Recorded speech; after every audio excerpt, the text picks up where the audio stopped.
We have an update for this video of two officers using violent force to arrest a man for exercising his right to freedom of press. On March 7th and 8th, I spoke with Corporal Gonzalez to seek answers regarding the incident. He wasn't sure if Lake Jackson had a policy that covers officers being recorded in the performance of their duties. I don't believe most officers would follow such a policy. However, I referred Corporal Gonzalez to APD's policy 302 interacting with the community to use as a guideline to educate their officers regarding freedom of press. Your taxpayers will thank you. All right. Hello? Mr. Turner. Hi, who am I speaking with? Hi, this is Corporal Gonzalez, Lake Jackson Police Department. Just told you like a phone call. Gotcha. All right, I guess I got you again. Hey, Oh, is this the Turner V driver? yeah, that's correct. Okay, yeah, it's me. They got me on the phone today again, man. Hey, I want to let you know though, I looked up that Austin public recording of official acts 302.1. I actually have it pulled up in front of me on the computer. I sent that over to my lieutenant. Nice. Yeah. I like it. Yeah, I think you guys will like that, and I believe that's that policy I like is. how clear it is.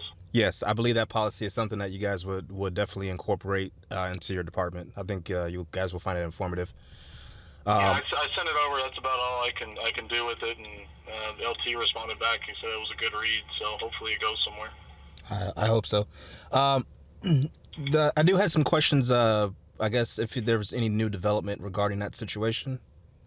I haven't been briefed or spoken to anything different than the first time I was spoken to about it early Monday morning. Do you know if they're working on a press release, or is that something that Roy Welch might have to dig up when he gets once he get back to the department? That's gonna be Lieutenant Welch. He's our only PIO. He's gonna be the one who drafts that. I would assume there's one coming. Again, I don't want to promise anything because they literally told me there's an investigation and Officer Cagle was suspended, and that's literally all I know. Okay. I would assume there's one coming because we've been getting a lot of phone calls, and I'm sure they see the need to get one out there. Lake Jackson received numerous phone calls, emails, and their Facebook page was overwhelmed with comments criticizing and seeking answers regarding the officer's conduct. As of March 9th at 3 p.m., Lake Jackson issued a press release. The Lake Jackson Police Department and City of Lake Jackson would like to express our gratitude for the patience afforded to us by the citizens of Lake Jackson while we thoroughly investigated an unfortunate incident regarding the actions of two of our officers on March 4th, 2022. Their actions were based on an erroneous understanding of law, which resulted in an arrest of a citizen who was illegally videotaping a nearby traffic accident.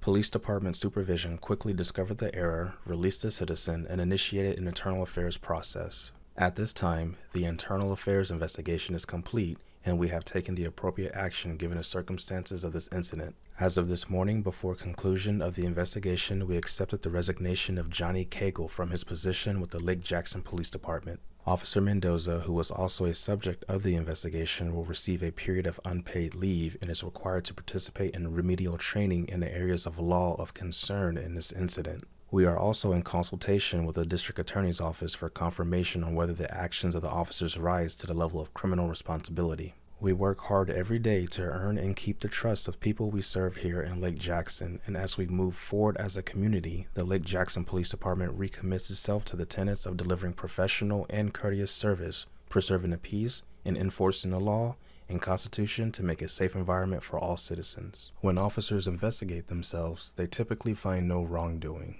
I will commend the police department and the city for taking some form of action for this mistake. It's unfortunate that Mr. Cagle dodged his consequences by resigning before the investigation was complete, giving him the ability to apply for other departments. I do hope this press release isn't smoke and mirrors and flashy lights. The real trial will present itself in the coming weeks. Officers and government officials are not above the law. In fact, they should be held to a higher standard and held fully accountable for their actions. Having political influence or a badge and a gun does not grant extra rights, nor does it grant extra privileges. I strongly believe that both Mr. Cagle and Mr. Mendoza should be criminally charged. I don't think the district attorney will accept or bring forth any charges. However, I would love nothing more than to be proven wrong. But there is light at the end of the tunnel. Mr. Reyes will be retaining an attorney by the name of Brandon Grable. I've heard nothing but positive and amazing things from this attorney. I will continue to update as the story progresses.